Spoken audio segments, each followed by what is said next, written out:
Félted a kocsidat? Azért féltem a kocsimat, mert mostanában nagyon sok ismerősömnek ellopták az autóját, és úgy döntöttem, hogy megelőzném ezt, és berakadtam egy lopásgátló rendszert, a Cerberus rendszert. Nézzük meg!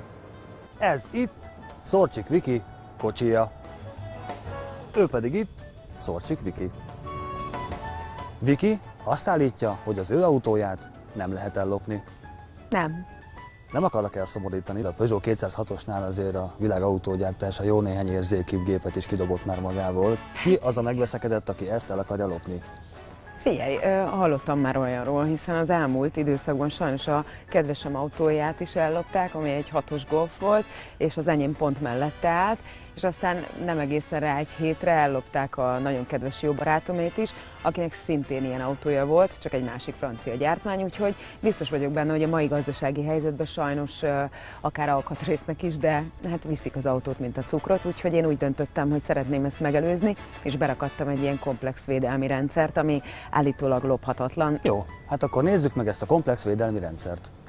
És itt van még egy autó, amelyet gondolom szintén nem lehet ellopni, különben miért lenne itt? Így van, de hogy mitől lophatatlan ez az autó, ezt majd elmondja a rendszer feltalálója és megalkotója, Váci Béla. És hol van Béla? Béla ott van. Frappáns belépő, széles mosollyal, még szélesebb bajusszal. Üdvözlet! Üdvözlök mindenkit!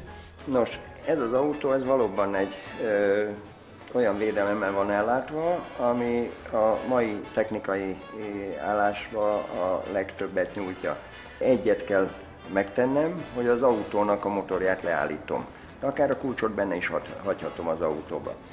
És miután leállítottam az autót, 10 másodperc után blokkol a váltó, blokkolva van a kuplung, a motorháztetőt nem lehet kinyitni, és indítani se lehet az autót. Én hogy viszem el? Az autóhoz tartozik egy kártyaolvasó, és egy olyan kártya, egy RFID kártya, ami a passzív kártya, tehát nincs benne elem.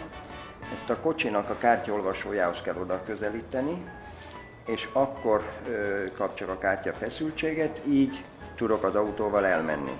Ez a kártya nem ad le semmilyen jelet, tehát magyarul nem lehet bemérni. Vikibe belefolytottuk a szót az előbb, szeretne szakmailag hozzászólni ehhez, hallgatjuk. Annyi, hogy én nagyon-nagyon örülök neki, hogy találkoztam Bélával. Szakmailag. Igen. Ennek a rendszernek az a lényege, hogy minimális beavatkozással elérünk egy szinte tökéletes lopásvédelmet, és nincs az, mint amit már sokan tapasztaltunk, beülünk az autóba, bal kézzel érintem ezt, nyelvemmel azt, orrommal amazt, és utána nagy nehezen beindul az autó. Tulajdonképpen annyi, hogy a kártyával tudok tovább menni, addig semmit nem tudok csinálni, mint kártyám nincs. Beszerelések száma több mint 2000, lopási statisztika 0.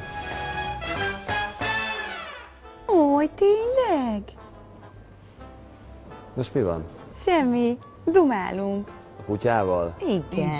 De hát a Cerberus rendszer milyen Az jó. egyébként nagyon állat. Én pont ezen gondolkoztam itt közben, hogy akkor gyakorlatilag, bár én mindig azt gondolom, hogy ha valamit el akarnak vinni, akkor azt úgy is elviszik. De ezt nem tudják elvinni. Hát nem fel az a tudja rakni lényege, egy trélerre, nem? Jó, de például az én utcámban, ahol én lakom, ott nem tudják felrakni trélerre, és tök komplex a rendszer. Tehát annyi minden van benne blokkolva, hogy tehát nincs idő erre. Hogyha oda megy egy tolvaj, akkor nincs arra ideje, hogy most ezt is hatástalanítsa, azt is, amazt is, amazt is. Nem akarsz egy ilyen? Nekem törték már fel a kocsimat. És mit vittek el? Mindent. 250 000 forintnyi cuccot. Visszahoznád a szemed szemért fogért elvett? Tehát mondjuk akár a halálbüntetést is? Én igen. Hogyha valaki megérdemli, Akkor jó, akkor akkor igen. Szemüveget egyetértünk szemüvegért. Pláne.